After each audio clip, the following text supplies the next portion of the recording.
not winning or anything, but they have some capability. They can still shoot. You know, they shot a drone yesterday at a big ship going into the Hormuz Strait. They shot 4 of them. We knocked down 3 of them. One of them, I guess, we didn't miss it. It's one of the biggest things ever to happen in the Middle East, the killing of Soleimani. People have said it's the biggest thing to happen in 100 years because he was a dominant force. I actually think that Khomeini and all of the people in Iran were happy about it because they were afraid of him too. Over the past few weeks, the stock market and your 401ks skyrocketed upward like pretty much nobody's seen before. Oil prices are plummeting downward, and the world is a much safer place. We had to take that detour to knock out Iran. If we didn't do that, and we're still, you know, we still have a fight. They have some capability, not much. They're not winning or anything, but they have some capability. They can still shoot. You know, they shot a drone yesterday at a big ship going into the Hormuz Strait. They shot 4 of them. We knocked down 3 of them. One of them, I guess, we didn't miss it. Nobody saw it coming. And it hit a ship and did some damage. But you can't do that stuff. But very soon we're going to be at $2.50 gasoline. You know, we're doing much better this time. And again, we did have to make that excursion. How would you like to be given the best numbers we've ever had as a country and tell people, guess what, we're going to war, and nobody in the room knew what I was talking about because it wasn't their thing. And I said, we got to stop them from having a nuclear weapon. Because you want to see problems? Let a crazy country have a nuclear weapon. You'll see problems like you've never seen before. On Iran, Mr. President, you said that Iran violated the ceasefire. Yeah, Will they face any consequences? Well, you'll find out. Do you consider the ceasefire to still be in place? I don't like the fact that they took a shot yesterday, actually 4, we knocked down 3, at a ship. Not an Allied ship, but a ship, a very expensive ship. And it was fine, but it took a little beating. They shouldn't be doing that, so you'll find out. Will the U.S. You'll find out will exactly. the U.S. respond? What is your message to Will Iran? I respond? You're going to find out. Sir, why do you think they did that if the talks, you've said repeatedly they're going well? What do you think the motivation is for attacking the ship? They're a little bit different.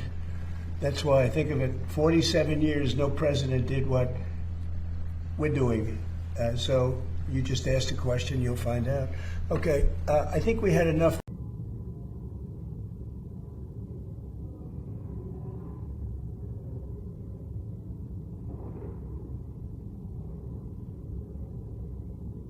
Hi.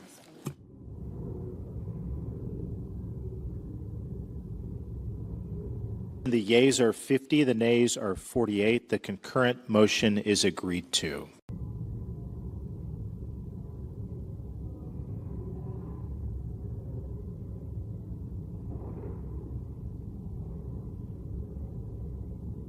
Hi.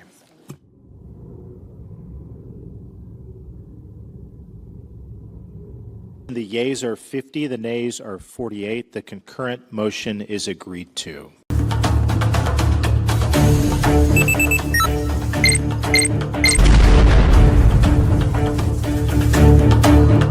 Gelombang serangan besar kembali mengguncang Ukraina.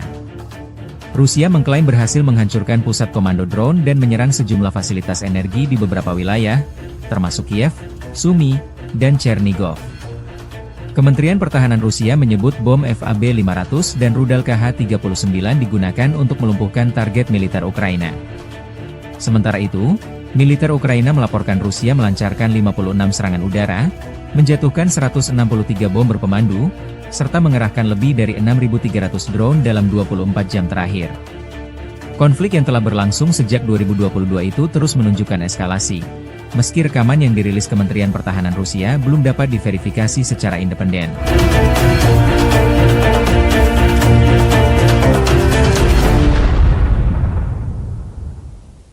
Pemirsa, Amerika Serikat dan Iran mencapai kesepakatan damai setelah kedua negara bertemu secara virtual pada hari Minggu.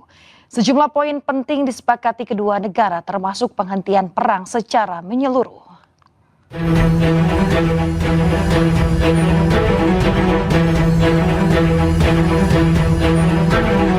Amerika Amerika dan Iran telah sepakat berdamai meski baru bertemu secara virtual pada Minggu 14 Juni dan baru akan menandatangani kesepakatan pada Jumat 19 Juni di Swiss. Tercapainya kesepakatan dua negara ini ditandai dengan asap putih yang keluar dari Gedung Putih sebagai tradisi yang selalu dijaga di Gedung Putih. Beragam spekulasi menyebut ada upaya agar Iran dan Amerika tidak mencapai kesepakatan, termasuk spekulasi isu perbedaan pendapat di pemerintah Iran. Namun isu ini dibantah tegas oleh Presiden Iran. شورای امنیت نشستن و با قاطعیت با تمام اکثریت قاطع به اصطلاح حالا مسبب کردم الانم دارم گفتگو میکنن که ببینن چجوری هر چیزی هم که صلاح باشه رهبری نشون بده همه ما هم سپاه هم بسیج هم نمیدونم دولت همه ما اطاعت خواهیم کرد.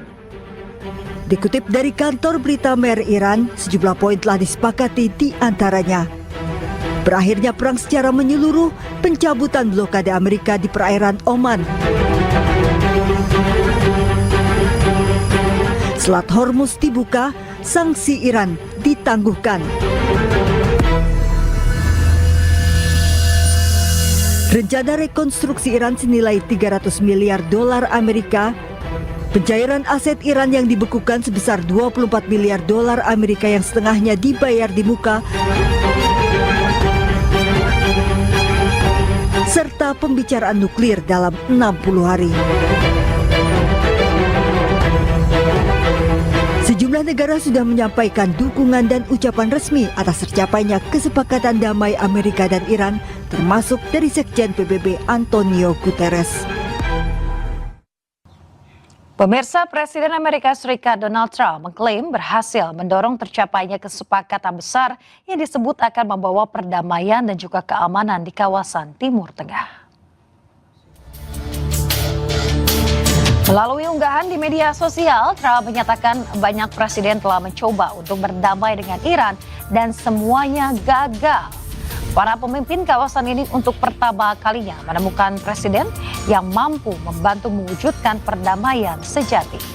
Trump juga menyebut dengan dibukanya selat setelah penandatanganan kesepakatan pada hari Jumat 19 Juni 2026 akan memungkinkan pembersihan ranjau serta memulihkan arus distribusi minyak.